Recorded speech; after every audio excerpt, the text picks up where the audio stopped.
going to start the talk now. I have two different topics I'd like to discuss. One is seeding of the taller stubble, and the other is clump seeding. The taller stubble seeding we've been doing for well over 20 years now, so current. And the clump seeding is just something that we've initiated in the last couple of years, 2-3 years. Semi-arid prairie. Water is the most limiting factor to crop growth. A couple of things we'd like to do to that is increase the supply and use that water more efficiently. Before I start into the talk further than this, I'm presenting this schematic of what happens to the microenvironment on the lee side of the shelter belt. On the lee side, the wind speed and evaporation are reduced, especially at the near the break, and then for evaporation up about 16 times the height of the shelter belt. The soil moisture is increased. That's because of snow trap and because of reduced evaporation, and then resulting in that is the crop yields increased. The reason I presented this is because of the Stubble-Height experiments that we've been doing, the same principles apply on a smaller scale. It's still the same principles. Conservation of water, where you do have snow and have winds, the standing stubble traps snow, taller stubble traps more snow, and the infiltration of that melting snow is often better than no-till soils as opposed to cultivated soils. And in the prairies, like around current east, the soil water can be increased by the snow trap anywhere from 5 to 30 millimeters. 25 millimeters is about an inch. 5 is just a fraction of an inch. So there's an inch of water that can be contributed to the soil water reserves and seeding. In this, we have a short stubble in the foreground here. It's about 6 inches. It's basically full. It's about 4 inches of snow. And then in the background here is a field with uniform tall stubble, and you can see it starting to fill here. And as the snow accumulates, and the winds keep blowing, that taller stubble will continue to fill. And we've had large fields fill right to the capacity. So in the foreground, you've got about 4 inches of water. In the background, you've got a foot and a half. 2 feet of water, so that's about 10 times the amount of water contributing to the soil water reserves from the tall stubble as opposed to the shorter stubble.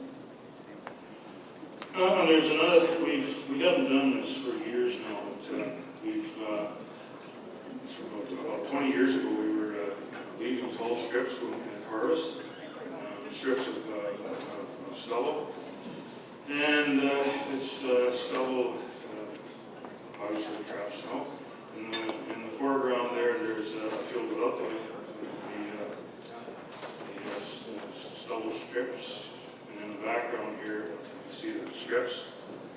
Snow is accumulated near the strips, and the accumulation decreases as you move away from the strips, and the snow is accumulated on both sides of the strips depending on the wind direction. And in between the Stubble-Heights there are the different stubble shelter belts. Not much snow is accumulated. In fact, the snow accumulated there is similar to what's accumulated in the shorter stubble foreground here. So there's snow being trapped and water's being, soil water reserves are increasing seeding. This is sort of a schematic indicating that the water use efficiency is improved within those strips. Between those strips, water is being added by the increased snow trap. The evaporation is decreased on either side of these taller strips, and therefore the water is used more efficiently by the crop growing in between the strips. In the fall, we've established these different stubble treatments. We've had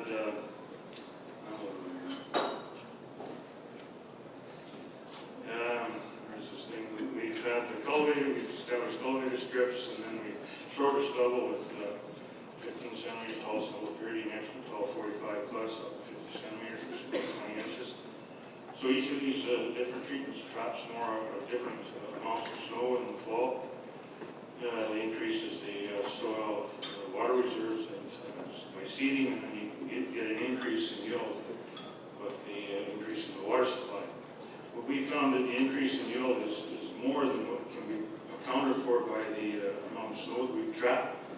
So obviously something else is going on. So what we've done is we've established,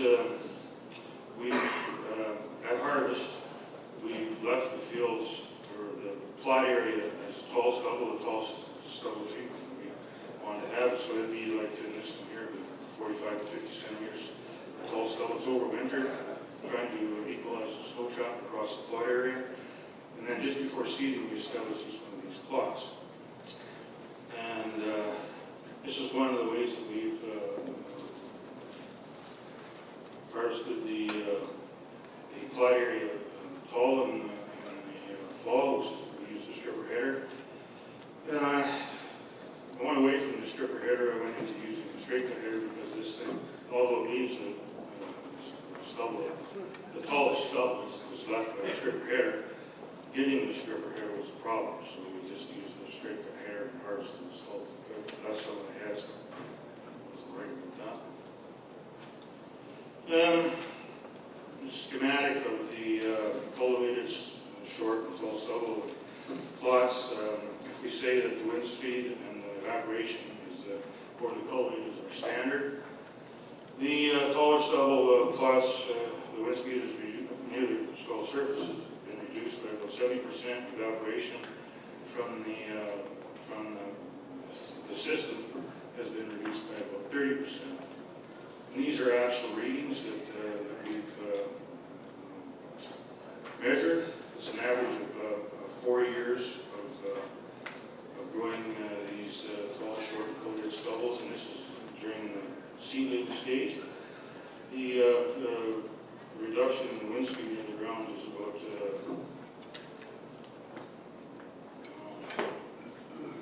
is it? So 70%.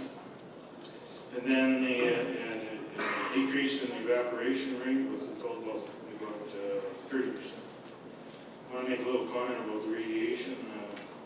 Most of us in the research community kind of ignore the radiation balance and what happens to the radiation. But the radiation is a driver for this whole system. Wind, temperature, plant growth, it all comes from this differences in this radiation environment.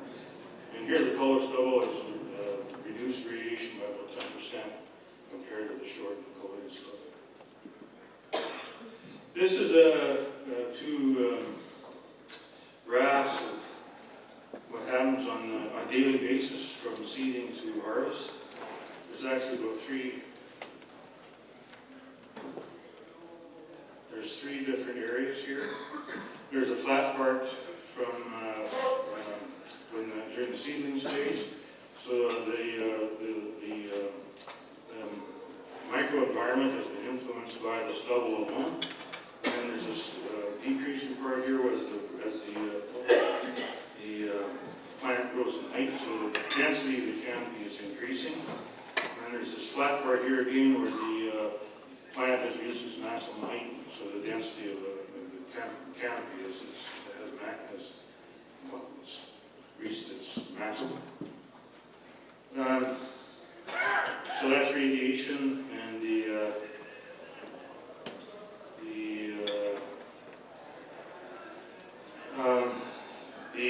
taller stubble has reduced the radiation, of course, greater than compared to the cultivated stubble.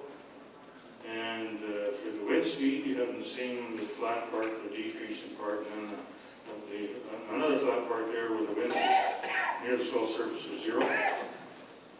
This is a regular occurrence in this experiments we've been doing. And again, this is the cultivated stubble. Wind speeds at the soil surface, and this is the tall stubble. Wind speeds become 0 about 20 days earlier in the taller stubble plots than in the cultivator plots. If you increase the ground cover, or the residue cover on the soil surface, you reduce the water loss. Reduce the water loss or evaporation from the soil surface, and this can be critical, especially in when you have dry conditions. And we've found this in our own experiments where we've had good crop establishment in no-till plots, and we've had nothing on the cultivated plots. It makes it hard to analyze results when that happens. So one way we measure the evaporation potential within the crop canopy is by using these little wee lysimeters that we've placed in between the rows within the different stubble treatments. And you see here that whether it's a legume or a wheat crop that's growing in the different stubble treatments, that as the stubble increases in height, the water loss from those lysimeters is decreased. We get the least amount of loss from those lysimeters in the tall. So what that means is you've got more water left for the crop in the taller stubble compared to the cultivated stubble. It's during the seedling stage and also at maximum crop height, you have the same relationships. Smaller amounts, but still the same pattern.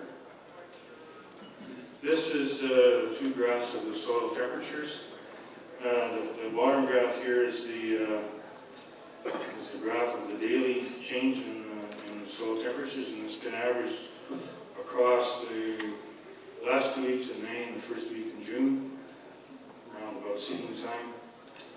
And for these, during at dawn, there's really no temperature difference between the two treatments. But at solar moon, the tall stubble, the temperatures are 5 centimeters in depth in the soil, and the tall stubble are about 1.5 degrees lower than the cultivated stubble.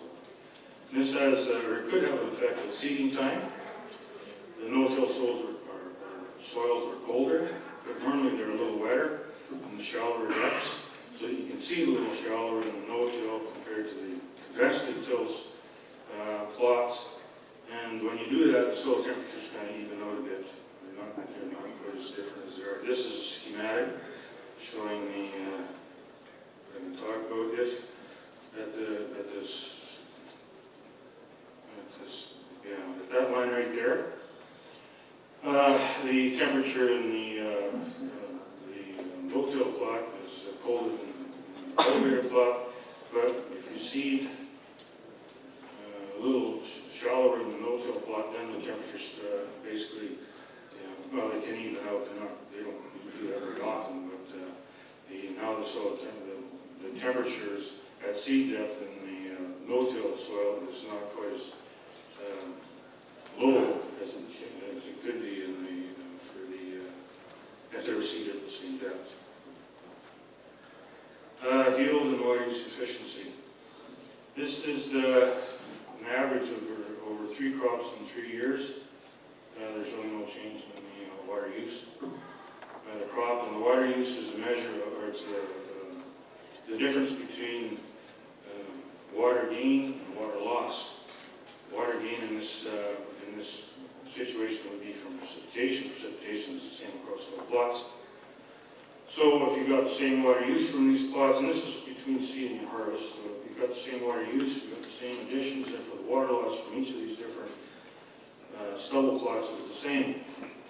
And the water loss is the sum of evaporations, like the transpiration by the crop, and evaporation from the soil surface. So what we're trying to do with these different treatments is we're trying to increase the amount of that evaporative loss as transpiration through the crop and reduce the amount of water loss through the different surfaces, especially the soil surface. And that's indeed what happens. And so what we're doing is increasing water use efficiency. More water is being transpired by the crop. Less is lost through the soil surface.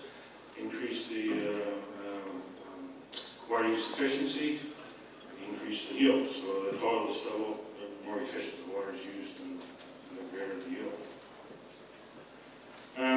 In the previous slide, we averaged over 3 crops, and these are the 3 crops, canola, wheat, and chickpea.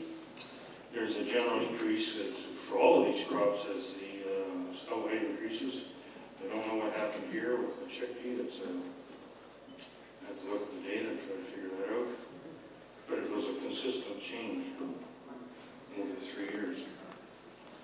We've been doing these studies now for, like I said, 20 years, 25 years. And our findings have been consistent through all those years. And so for the wheat here, we started in the early 90s, pulses in the mid to late 90s, canola in the late 90s to the early 2000s. And we get the same pattern, an increase in the water use efficiency and the yields with the increase in stubble-height.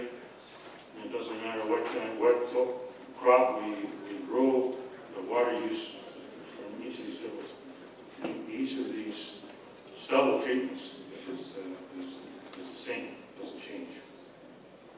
So this is an average across about 4 to 5 years, but for a given year, it's not always occurs that the grain growing or the wheat, whatever it is, growing in the tall stubble yields more than the culvert stubble. You can see this in 2008 for the canola and the wheat. But in 2009, you start to see the differences. The yield in the taller stubble is greater than the yield in the culvert stubble. Again, average this over 4 or 5 years, you'd find that these patterns here begin to emerge. So wind and evaporation. Evaporation is an energy requiring process. Wind blowing over, say, an adjacent summer field will warm up and bring that energy over the crop. If the wind is blowing over a body of water, it'll cool the wind and it'll bring the cooler over the crop. Evaporation, as I said, is an energy requiring process, but if you increase the wind speed, you increase the water loss from the evaporating surface, whether it's a leaf or a crop canopy. And the amount of water loss depends on the relative humidity. You increase the humidity and decrease the evaporation rate. So for taller stubble then, you lower the wind speeds, you reduce the evaporation rate. Crop water use is independent of the stubble-height. Evapotranspiration is the sum of the evaporation and transpiration. So what we're doing here is, again, as I said before, we're increasing the proportion of the water transpired by the crop. And that occurs especially later in the growing season when the crop is filling. So again, just as an increase in water use efficiency, increasing yield.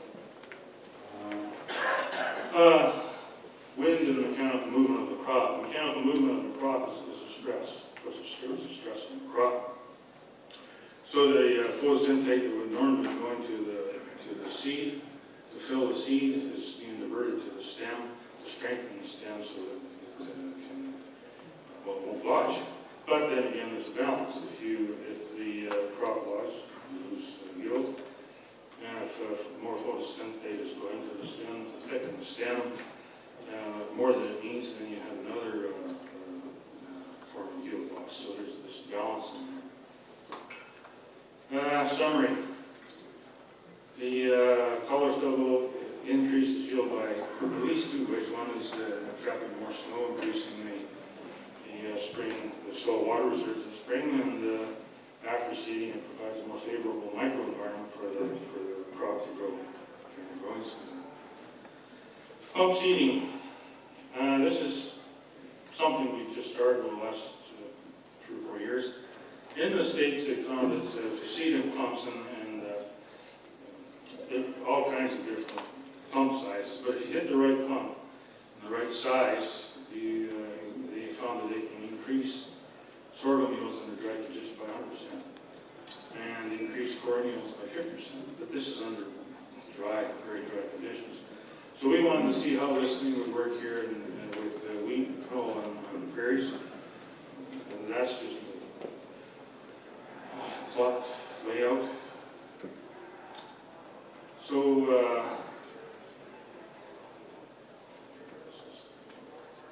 dry, well-watered, wet. So when it's dry, pump-seeded wheat out yields the uniformly seeded wheat. When it's well-watered to wet, the uniformly seeded wheat yields more than pump-seeded wheat. Canola responds totally differently. Under dry and well-watered conditions, at least in our experiment, the canola was higher yielding in the uniform rather than the pump-seeded. But when wet, the canola, when seeded in clumps, yield way higher than the canola that was seeded in uniform rows, or uniformly spaced, the uniform seed. Canola is a water-loving plant relative to wheat, and wheat not so much. And so one of the things that might be happening is in the clumps there's more space for the plants the surface of the plants to dry up, so you haven't got disease problems. And also with the spacing, you have an area where the solar energy can penetrate deeper into the profile, allowing some of the pods lower in the canopy to fill. So just to compare stubble-height and clump seeding, wheat and canola and the stubble-height, and wheat and clump seeding, you try to increase the water use efficiency, increase the yield of the crop, best results under the dry conditions, conserve water from earlier in the season for use later in the season, conserve water for use by subsequent crops, especially when you start taking into account the differences in rooting depths. And the yield advantages of these different treatments decreases as the water availability increases. So in the brown soil zone, the canola and the wheat respond similarly to the stubble-height. Wheat and canola respond differently in clump seeding. So canola get the best results with clump seeding under wet conditions. So yield advantages occurs when water availability is high. Okay, that's it. Questions? How do you actually do clump seeding? How would you normal farm, how would you make that work? How do you get clump seeding to, how do you seed in clumps on the farm? You don't. So what we had to do is we had to seed, we just solid seeded, and then we went in and grew it over the clumps. This is just a preliminary thing. We just wanted to see if it would work. If there was if the advantages of clump seeding compared to uniform seeding were a lot more than they are now, then we continue on. But really now we just put on production.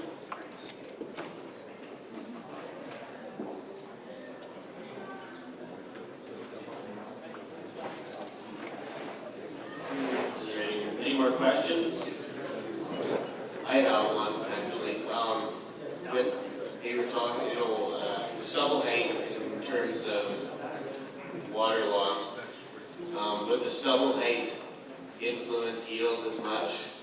In an irrigated situation where you can manipulate the moisture profile, is your mechanical damage to the plant from wind going to cause that much yield loss that it's going to make a difference?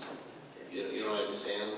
Is wind going to be a huge yield, detrimental to yield in terms of, in comparison to moisture you can put back into it? Does that make sense? I don't know if I said that right. Is it early morning? Logic. If the stems are too fleshy, then you get live the plant crop can lodge, and then of course you get real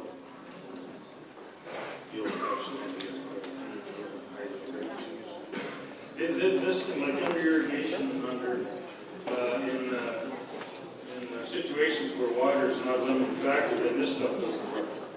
That's what I was asking, sorry. It doesn't, like in the black soil one, this stuff works, because the water's not a limiting factor. There's other things that are just as, I have a follow-on question. Herb, thanks for the presentation and of course aligning us into the good dry brown soil zone of Medicine Hat, Lethbridge area, Swift Current. Is there a difference with the rows going east and west versus north and south? There's tall, stubble people who do believe that there are differences. What's your opinion? you want to see perpendicular to the prevailing winds. So whether that's north or south, east or west, in our area it'd be north and south. Prevailing winds of east and west. So we tried to see north and south.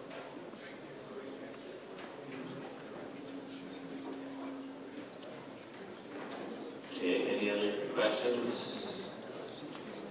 If not, let's give Herb a round of applause.